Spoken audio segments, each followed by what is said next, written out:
Welcome back to CID episode 2 season 2। हम देखते हैं एक फ्लाइट सिंगापुर के लिए जा रही है जिसमें सीआईडी ऑफिसर अभिजीत भी मौजूद है।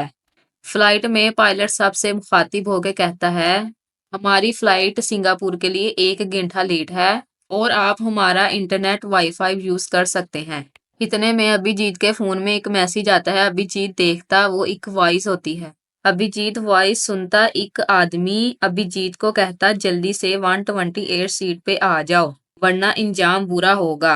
ये सुनकर अभिजीत बहुत हैरान होता और उस सीट की तरफ जाता।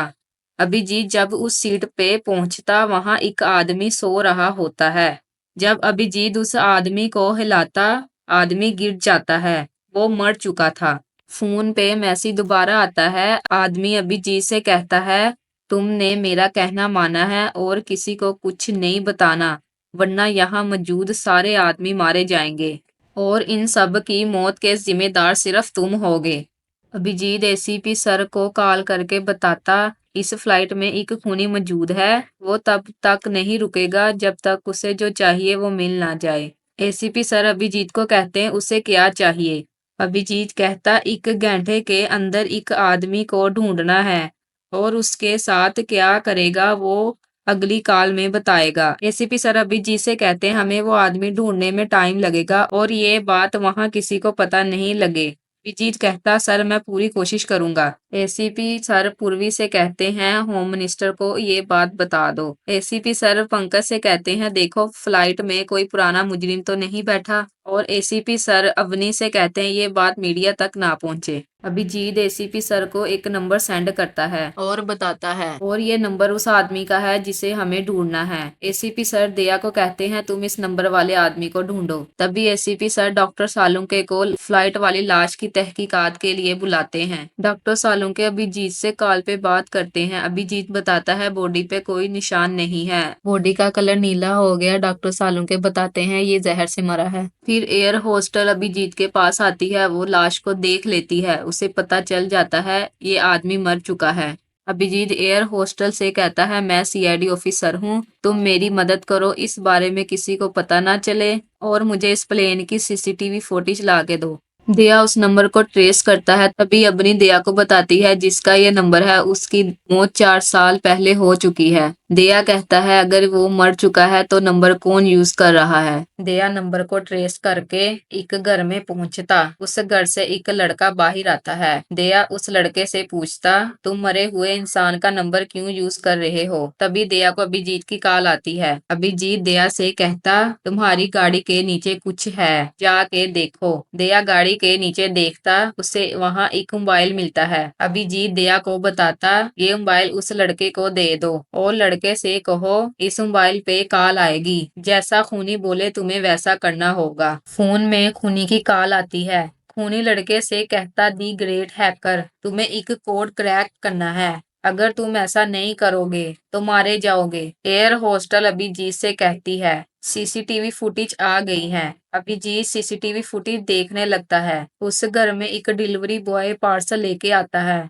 दया डिलीवरी बॉय से पार्सल पकड़ लेता है। डिलीवरी बॉय और वो लड़का उस घर से भाग जाते हैं। दया देखता वो पार्सल खाली होता है। भागते भागते लड़के के सामने एक ड्रोन आता है। ड्रोन लड़के को गोलियां मार के मार देता है। अवनी दया को बताती, वो पार्सल वाला लड़का भाग गया। दया एसीपी सर को बताता, वो लड़का मर गया। अभिजीत को खूनी की फिर से कॉल आती। खूनी अभिजीत से कहता है, एक होटल में जाओ, वहां तुमको एक फाइल मिलेगी और वो फाइल मुझे 45 मिनट के अंदर ला के दो। अगर टाइम ज्यादा हुआ तो मैं एक और आदमी को मार दूंगा। दया उस फाइल को लेने होटल चला जाता है। दया होटल में लड़के से कहता, मुझे वो डिजिटल फाइल चाहिए जो तुम्हारे पास है। लड़का दया को वो फाइल ला के देता और कहता, आप इसे ओपन नहीं कर सकते क्योंकि इस फाइल में एक पासवर्ड लगा है। इतनी देर में उस लड़के के सामने ड्रोन आता है और उसे भी गोलियां मार के मार देता है। अभिजीत दया को फोन करता,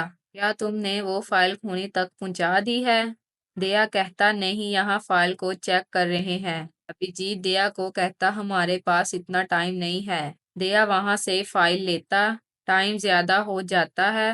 खूनी एयर होस्टल को मार देता है।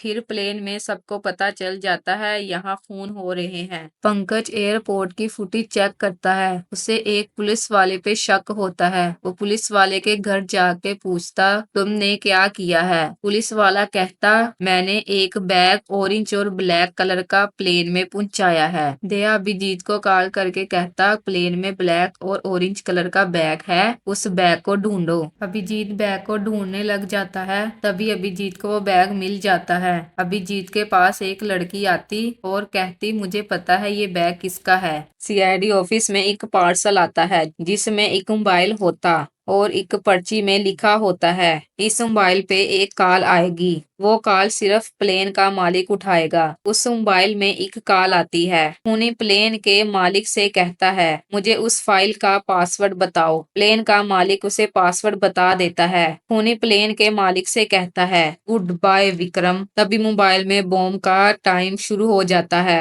दया मोबाइल को लेके छत पे भाग जाता है। मोबाइल फेंक देता, तभी बॉम्ब ब्लास्ट हो जाता है। खूनी को जैसे ही पता लगता प्लेन का मालिक बच गया है, वो प्लेन के मालिक पे हमला करता। सीआईडी टीम भी प्लेन के मालिक के साथ होती है। दया खूनी को देख लेता है। दया खूनी के हाथ पे गोली चला देता है। सीआईडी टीम खूनी को पकड़ लेती है। प्लेन में खूनी लड़की किसी और को जहर देने वाली होती है। अभिजीत उसे पकड़ लेता है। एसीपी खूनी से कहता है, तुम्हारी पार्टनर जूही भी पकड़ी जा चुकी है। अभिजीत खूनी लड़की से कहता है, कैसे मारा तुमने उन दोनों को? खूनी लड़की बताती है, मैंने उन दोनों को जहर दे के मारा है। अभिजीत खूनी लड़की को कहता है, अब तुम्हें फांसी होगी। खूनी कहता है, प्लेन के मालिक को बचा के कुछ अच्छा नहीं किया, वो एक बहुत बुरा इंसान है। एसीपी कहता है, जरा हमें भी बताओ उसने कौन सा गुनाह किया है। खूनी कहता, हमारे प्लेन खराब हो गए थे, उसने वो प्लेन वैसे ही चला दिए थे।